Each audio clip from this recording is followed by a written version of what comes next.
నమస్కారం. మనిషి అంటేనే మంచుడు ప్రత్యేక చర్చ కార్యక్రమానికి స్వాగతం. ఈరోజు మనతో జొన్నలగడ్డ యశస్విని గారు ఉన్నారు. యశస్విని గారు ఒక సాఫ్ట్వేర్ ఇంజనీర్, ఆ తర్వాత బిజినెస్ స్ట్రాటజీలో మాస్టర్స్ చేశారు, MBA.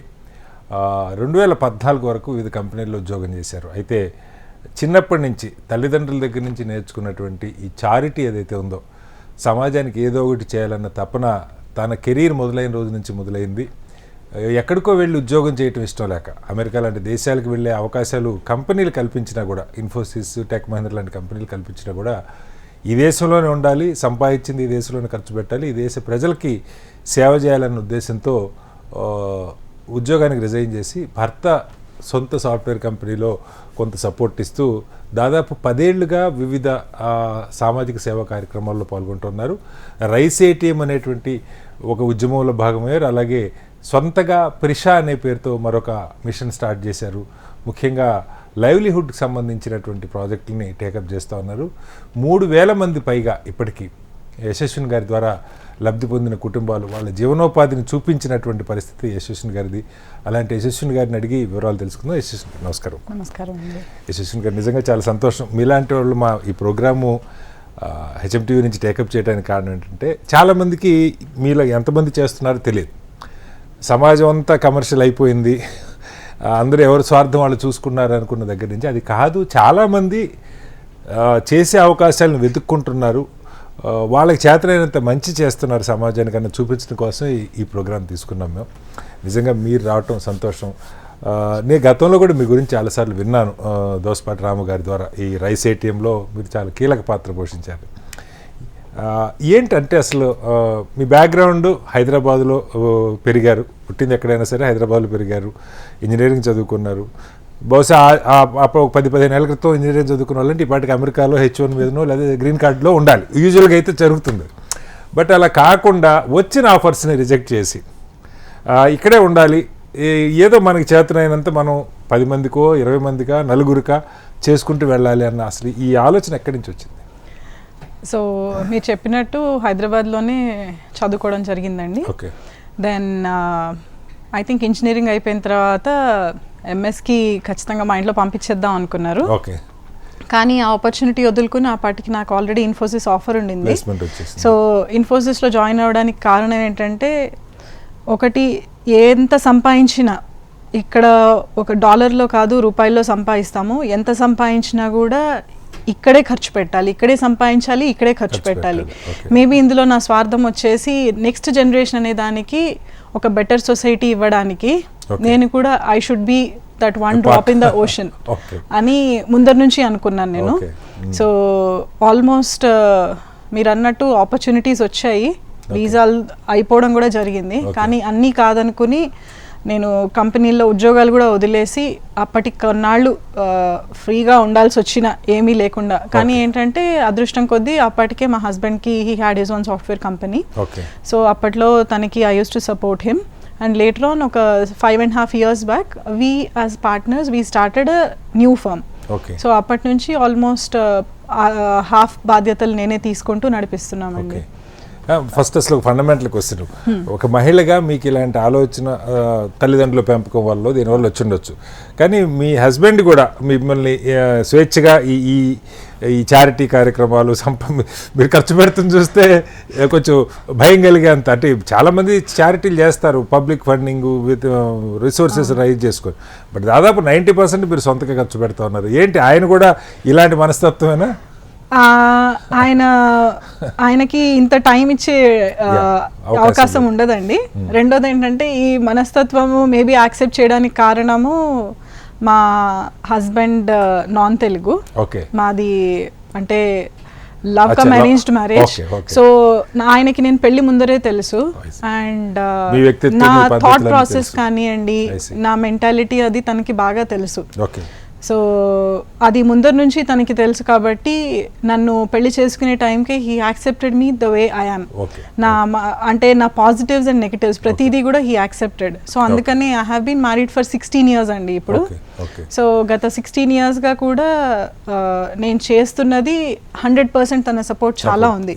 మీరు అన్నట్టు చిన్న చిన్న అమౌంట్ కాదు, మనం ఎంతో పెడుతున్నప్పుడు మన స్పౌస్ సపోర్ట్ అనేది లేకపోతే we cannot give our best to the society. So అది నేను గ్రౌండ్ లెవెల్లో ఉండి మొత్తం నేను చేస్తున్నా కూడా అది నేను 50% తీసుకుంటాను. ఎందుకు అంటే నేను 50% కూడా తీసుకోకూడదు యాక్చువల్గా, బికాజ్ నేను నా హస్బెండ్కి చాలా ఇండెట్ అయి ఉన్నాను. I'm very much indebted to him. And ఈ జర్నీలో నా పిల్లలు చిన్నవాళ్ళు, ఇప్పుడు వాళ్ళు 8 years and 6 years, but Covid వచ్చిన టైంలో they were still young. So నా పేరెంట్స్ నా పిల్లల్ని చూసుకుంటూ ఆ బాధ్యత తీసుకున్నారు. సో అందులో ఒక భాగం మా పేరెంట్స్. అండ్ మూడో మనిషి అండి రాము దోస్పాటి గారు నాకు ఒక ప్లాట్ఫామ్ ప్రొవైడ్ చేశారు. మీరు అన్నట్టు చాలా మంది చేయాలనుకుంటారు, బట్ ఏంటంటే we wait for a right platform. అంతకు ముందర కూడా ఎడ్యుకేషన్ పరంగా చాలా మందికి సపోర్ట్ చేసేవాళ్ళం. మీరు మామూలుగా అసలు కెరీర్ స్టార్టింగ్ నుంచి ఎడ్యుకేషన్ పరంగా ఖచ్చితంగా గర్ల్ చైల్డ్ అనేది ఒకటండి. మేము మా పేరెంట్స్ కి ఇద్దరు ఆడపిల్లలం. మా పేరెంట్స్ ఎప్పుడు కూడా మేము చదువుకుంటామన్న చదివించారు తప్ప నువ్వు ఇదే చదువుకోవాలి అని ఎప్పుడు చెప్పలేదు. సో మేము చూస్ చేసుకున్న కెరియర్ ఇప్పుడు ఎంఎస్ కి పంపించాలని మా ఫాదర్ అనుకున్నారు, కానీ నేను ఇక్కడ ఇండియాలోనే ఉంటాను, I want to work here అంటే he gave that liberty to me, నీ ఇష్టం అని. సో మనం ఏదో మిడిల్ క్లాస్ నుంచి if we are able to get it, ఆ లగ్జరీ అందరికీ ఉండకపోవచ్చు, బట్ బేసిక్ ఎడ్యుకేషన్ అనేది nobody should be denied and girl child should never be denied అని నా ఇది. సో ఆడపిల్లలు చదువు మానేస్తున్నారు అంటే ఒక ముందరికి వెళ్ళి కొంచెం నేను ఏదైనా సాక్రిఫైస్ చేసైనా వాళ్ళకి I ensure that they get that. So అక్కడ నుంచి స్టార్ట్ అయిందండి. సో బేసిక్గా పేరెంట్స్ చిన్నప్పటి నుంచి పెంపకంలోనే కొంచెం మీకు మేబీ వాళ్ళ దాతృత్వం అది కొంత చూసిన తర్వాత ఇక మేమిద్దరం ఆడపిల్లలు అయినా కూడా ఎవరైనా సహాయం కోసం మా ఇంటికి వస్తే ఏనాడు మా పేరెంట్స్ లేదు. మా ఇంట్లో నేనండి ఎప్పుడు కూడా ఏ విషయంలోనూ ఇది లేదు మన ఇంట్లో, మేము ఆడపిల్లలు ఏదైనా అడిగినా కూడా మా నాన్న ఏనాడు ఇప్పుడు కాదురా ఇంకెప్పుడైనా చూద్దామని ఏనాడు అనలేదు. మేబీ మేము మితిమీరి ఎప్పుడు కోరలేదు. ఆర్ ఈవెన్ మేము ఏదైనా అడిగినా కూడా ఆయన ఇప్పుడు కాదు మన దగ్గర లేదు అనేది అసలు ఎప్పుడు వినలేదు. అండ్ ఎవరైనా వచ్చి ఎటువంటి సహాయం అడిగినా కూడా ఆయనకి తోచినంతలో ఆయన హీ ఆల్వేస్ డెడ్.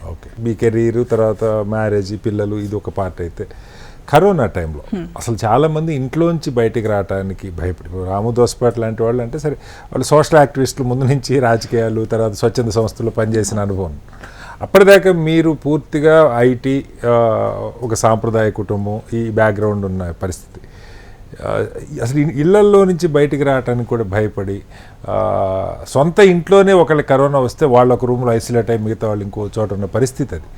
అలాంటి టైంలో రైస్ ఏటీఎం ద్వారా అసలు వచ్చిన వాళ్ళకి అదేదో ఏటీఎంలో డబ్బులు వస్తే అన్నట్టుగా బియ్యం ఏటీఎంలో కూడా డబ్బులు 24 గంటలు వస్తే తెలియదు, కానీ ఈ బియ్యం మాత్రం 24 గంటలు ముఖ్యంగా ఈ వలస కార్మికులకి వీళ్ళకి అసలు వాళ్ళకి ఇక్కడ ఏమి ఉండదు, పని లేకపోతే బతకలేరు. అలాంటి వాళ్ళకి చేసే యాక్టివిటీలో నేను చూశాను మీ ఫొటోస్, అవన్నీ కూడా మాస్కులు పెట్టుకొని ఆ జనంలో ఉండి, ఏంటి అసలు అంత ధైర్యంగా అది ఎలా అనుకున్నారు అలా చేయాలని? ఐ థింక్ ఒక ఇంట్లో ఇద్దరు ఆడపిల్లలు ఉన్నప్పుడు ఖచ్చితంగా ఒకళ్ళని అబ్బాయిలాగా పెంచుతారు. సో మా ఇంట్లో I'm the younger one. So maybe చిన్నప్పటి నుంచి కూడా I was treated like you know a bye.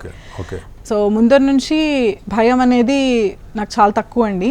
అంటే అది మనకి ఏదైనా ప్రాబ్లం వచ్చింది, కాలేజ్కి వెళ్తున్నాం, స్కూల్కి వెళ్తున్నాము, ఎవరైనా ఏదైనా అన్నారు, ఫస్ట్ ఆఫ్ ఆల్ మమ్మల్ని ఎవరైనా అనాలంటే భయపడేవాళ్ళు.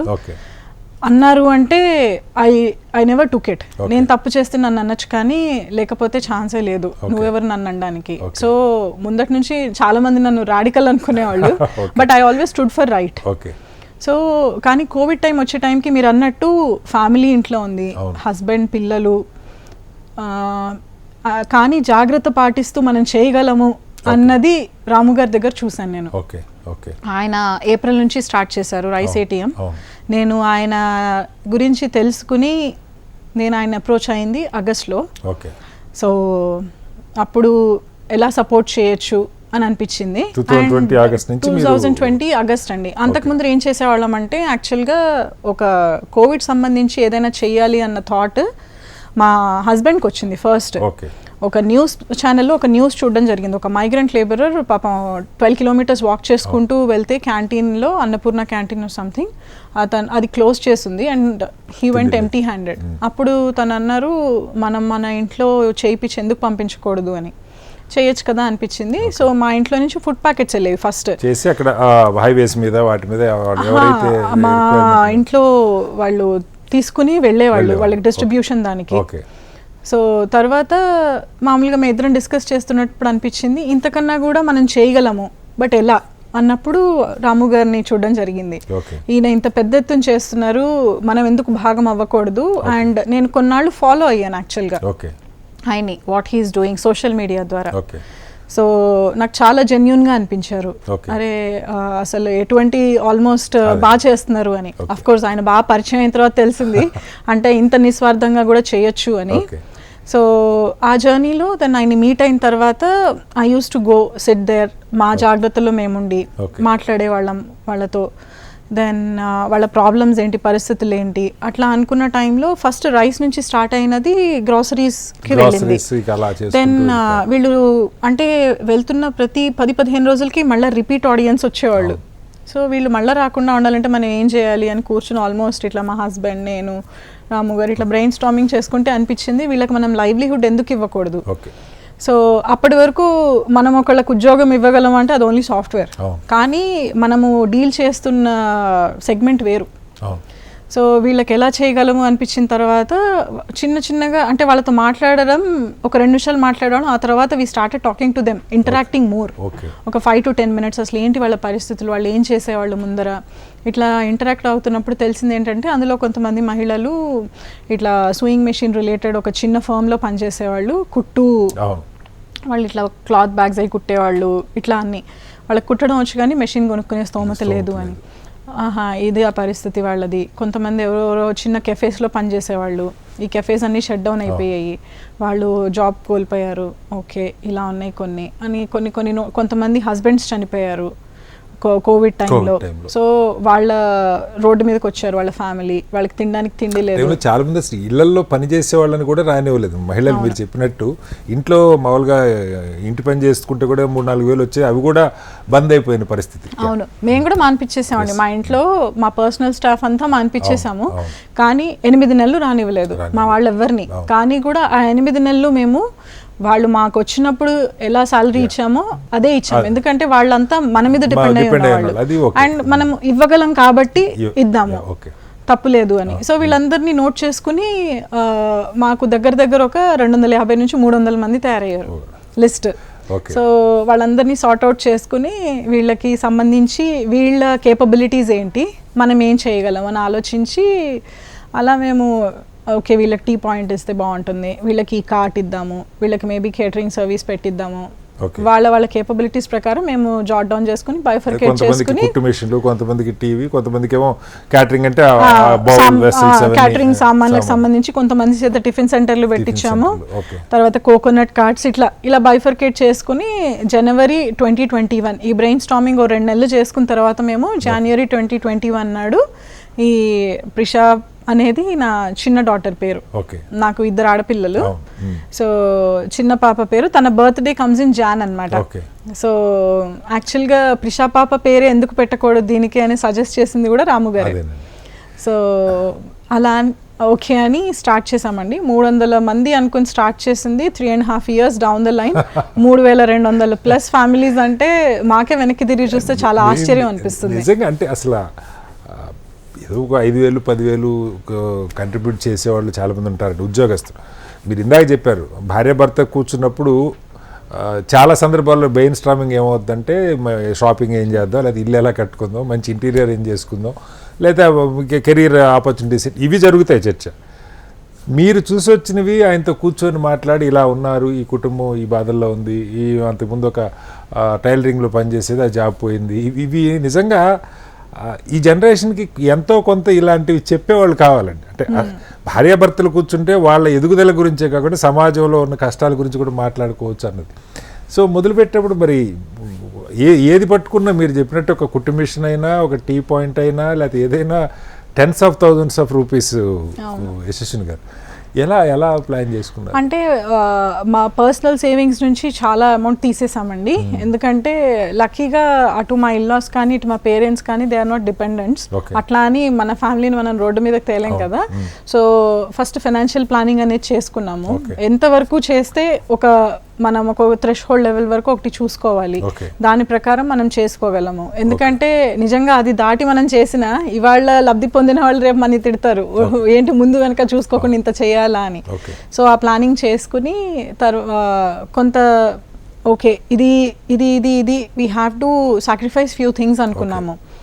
So not at the cost of our children, Okay. But ఏంటంటే మనము ఇది ఖర్చు పెట్టినా కూడా ఇప్పుడు బ్రతుకుతున్నట్టు బ్రతకగలము అని ఒక మన confidence, comfortable life comfortable disturb life కాకుండా మనకు ఉంటుంది. ఇలా మీరు మీలాగా చాలా లిమిటెడ్ పీపులే చేస్తున్నారు, వాళ్ళకి చేతనైనంత చేస్తున్నారు, కానీ మరింత దీన్ని ఎక్స్పాండ్ చేయడానికి లేదు. ఇప్పుడు మీరు అన్నారు కౌన్సిలింగ్ అవసరం, అలాంటి వాళ్ళని ఐడెంటిఫై చేసి అంటే టీం పెంచుకోవడం. ఇప్పుడు నిజంగా కొంతమందికి నాకు తెలిసిన మిత్రుడే ఒక అన్నాడు, ఈజ్ ప్యాషన్, తను వాలంటరీగా చేస్తాను అంటే వీటి నుంచి బయటికి తీసుకొచ్చే ప్రయత్నం. అంటే ఆ కుటుంబాలను పూర్తిగా నిలబెట్టే క్రమంలో అలాగే మీ టీం, మీరు ఆల్రెడీ చెప్పారు మీ ఫ్రెండ్స్ లేదంటే మీ ఎక్స్టెండెడ్ ఫ్యామిలీ బంధువులు వీళ్ళు ఇంతరు దీన్ని కొంచెం, ఎందుకంటే జెన్యున్గా చేసేవాళ్ళ అవసరం కూడా చాలా ఉందండి. ఇప్పుడు మీలాగే జెన్యున్గా చేసేవాళ్ళ అవసరం కూడా చాలా ఉంది. దాన్ని విస్తరించుకునే ఆలోచన కానీ ఇలా దానికి ఏమైనా ఫ్యూచర్ ప్లాన్స్ ఏమైనా ఉన్నాయా? ప్రాజెక్ట్ ప్రిషాకి ఎక్స్టెన్షన్ అంటే మీరు అన్నట్టు కొన్ని ఆలోచిస్తున్నామండి. దాంతోపాటు కూడా కొన్ని ఆల్రెడీ ప్లాన్ చేశాము. ఇది ప్రాజెక్ట్ ప్రిషా అనేది లైవ్లీహుడ్ కదా, నెక్స్ట్ కొన్ని లైవ్లీహుడ్ సంబంధం లేకుండా వేరే ప్రాజెక్ట్స్ ఆల్రెడీ ప్లాన్ చేశామండి. ప్రస్తుతం మొన్న లాస్ట్ డిసెంబర్లో అనుకున్నాం, ఫస్ట్ నవంబర్ ఆ టైంలో, అప్పుడు ఎలక్షన్ కోడ్ వల్ల డిలే అయింది. దెన్ డిసెంబర్ టు మార్చ్ టైంలో కొంచెం మా పర్సనల్ ఆయన బిజీ ఉన్నారు, నేను బిజీ ఉన్నాము, somehow we couldn't execute it. మళ్ళీ ఇప్పుడు ఎలక్షన్ కోడ్ ఉంది. సో జూన్ 4 తర్వాత మేము కొత్తగా కొన్ని పెడదాం అనుకుంటున్నామండి. అందులో భాగంగా ఈ లైవ్లీహుడ్కి సంబంధం లేకుండా, అది ఇంతకు ముందర కూడా చెప్పడం జరిగింది, అది స్టార్ట్ చేయడంలోనే కొంత డిలే అవుతుంది అంతే. But everything is planned. CPR training related మీద వర్క్ చేస్తున్నాము, అది లాంచ్ చేద్దాం అనుకుంటున్నాము. ప్రాజెక్ట్ ప్రిషాకి సంబంధించి అంటే ఇప్పుడు టైం అనేది ఒక ప్రాబ్లం అవుతుందండి. ఒక టీమ్ని చేసుకున్నా కూడా అందరూ రకరకాల ప్లేసెస్ లో ఉంటారు. ఇప్పుడు రాము గారు ఎక్కడ ఉంటారు, అటు కార్నర్ లో, అంటే almost we're in a different part of the city, east and west.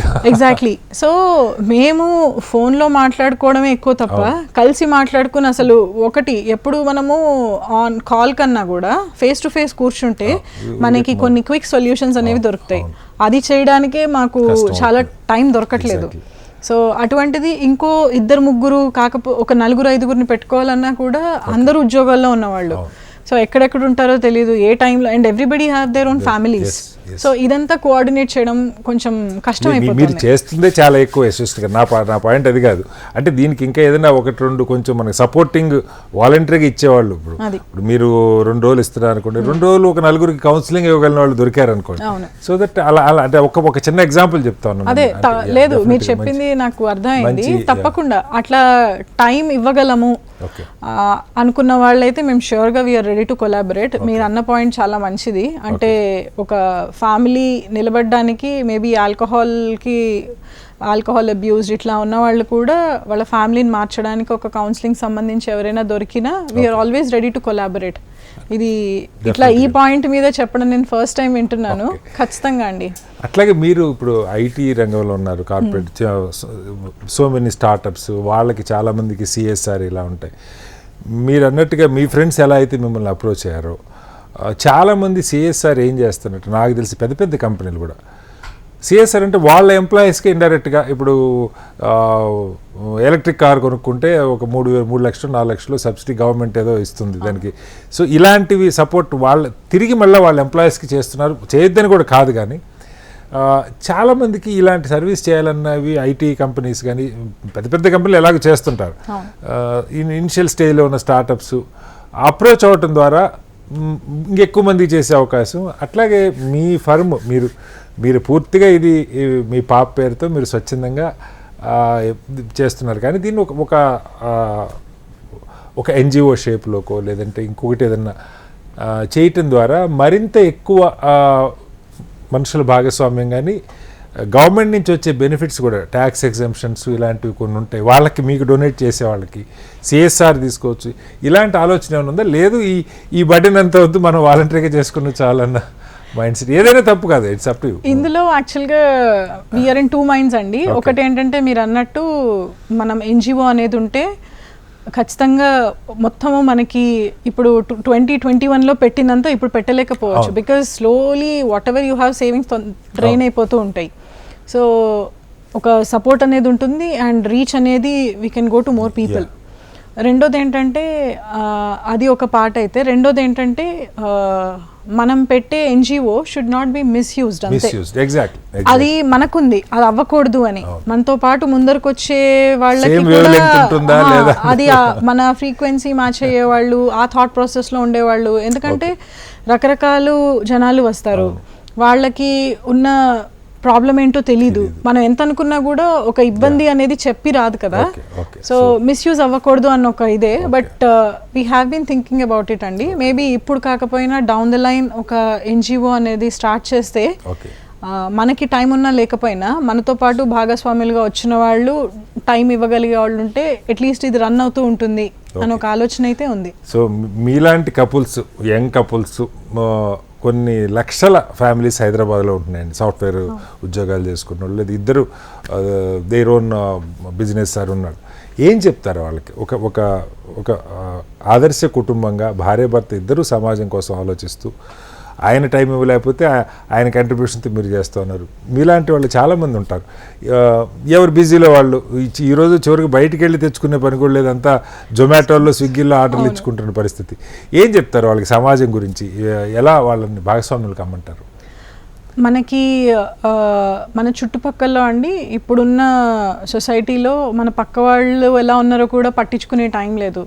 So నేనేమనుకుంటానంటే at least మన పక్కింట్లో అందరు బాగున్నారా, ఇబ్బందుల్లో ఉన్నారా, లేకపోతే మేబీ ఇప్పుడున్న సొసైటీలో మనలాంటి వాళ్ళు ఉన్న పక్కిళ్లలో I think they will not go through any financial problem or anything. Financial అనే కాదు, మన ఇంట్లో పనిచేస్తున్న వాళ్ళే ఉన్నారనుకోండి, వాళ్ళు ఏదైనా ఇబ్బందిలో ఉంటే మన అడగడానికి వాళ్ళు ఇబ్బంది పడకూడదు.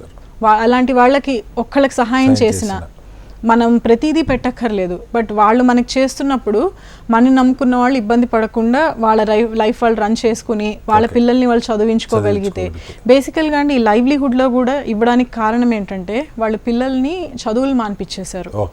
వాళ్ళకి లైవ్లీహుడ్ అనేది ఇస్తే సంపాదించుకుని పిల్లల్ని చదివిస్తారు. అండ్ నెక్స్ట్ జనరేషన్ అనేది రోడ్డున పడకూడదు because of Covid.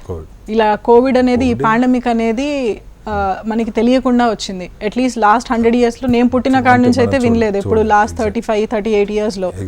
So next generation అనేది రోడ్డున పడకూడదు. అలా పడకూడదు అంటే మనకి తెలిసినంతలో వాళ్ళు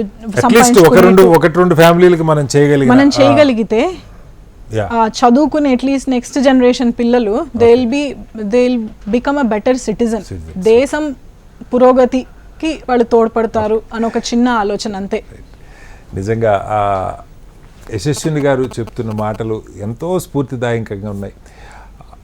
మీరు ఏం చేయక్కర్లేదు, కనీసం మీ ఇంట్లో పని చేస్తున్న, లేదా మీ బట్టలు ఐరన్ చేసే వాళ్ళకో, మీ అపార్ట్మెంట్ వాచ్మెన్కో, వాళ్ళ పిల్లలకో, మీ కార్ డ్రైవర్కో, ఒక్క కుటుంబానికి మీరు సహాయం చేసినా కూడా చాలా పెద్ద మేలు చేసినట్టని చెప్తున్నారు. బట్ యశస్విని గారు వారి హస్బెండ్ ఇద్దరు కలిసి ఇప్పటికీ ఒక 4 ఏళ్లలో 3200 కుటుంబాలను నిలబెట్టారు. వాళ్ళ కాళ్ళ మీద వాళ్ళు నిలబెట్టే ప్రయత్నం చేశారు. ఏదో ఒక జీవనోపాధిని వాళ్ళకి చూపించారు. అయితే ప్రధానంగా దీని వెనక ఉద్దేశం, వాళ్ళు పడ్డ కష్టం మళ్ళీ వాళ్ళ పిల్లలు కూడా పడకూడదు. కనీసం ఆ నెక్స్ట్ జనరేషన్ అన్నా చదివించుకొని వాళ్ళని ఒక ఆదర్శవంతమైన పౌరులుగా తీర్చిదిద్దుకోగలుగుతారు, రోడ్డును పడకూడదు కుటుంబాలు అన్నట్టు ఉద్దేశంతో ఒక ప్రయత్నం చేస్తున్నారు. రైస్ ఏటీఎంతో పాటుగా ప్రిషా అని చెప్పేసి ఒక మిషన్ లాగా లైవ్లీహుడ్ అందించేటువంటి ప్రయత్నం, దాంతోపాటుగా మరిన్ని ఇతర ఆలోచనలు కూడా ఉన్నాయి. వాటిని అమలు చేసే ప్రయత్నం చేస్తాం. లైఫ్లో చారిటీ 10 మందిని ఆదుకోవటం అన్నది ఒక భాగం చేసుకున్నాం మేమని చెప్తున్నారు. నిజంగా మనిషి అంటేనే మంచోడి కార్యక్రమంలో యశస్విని లాంటి వారు పార్టిసిపేట్ చేయడం మన అదృష్టం. థ్యాంక్ యూ యశస్విని గారు. ఇది ఈ వారం మనిషి అంటేనే మంచోడు. వచ్చే వారం మరో అంశంతో మళ్ళీ కలుద్దాం. అందరికీ నమస్కారం.